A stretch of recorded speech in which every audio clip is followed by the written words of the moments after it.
Humanity spent 50 years folding a single protein. AI just solved 200 million of them in one afternoon.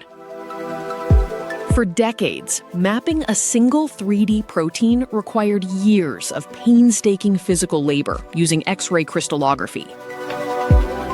Because misfolded proteins trigger devastating diseases, cracking this folding code was biology's ultimate grand challenge. Now, spatial graph neural networks learn atomic interactions from vast databases, predicting complex 3D shapes in milliseconds.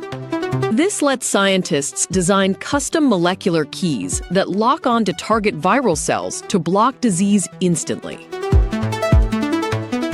Watch our next video to see how AI is designing new synthetic materials. Thank you for watching.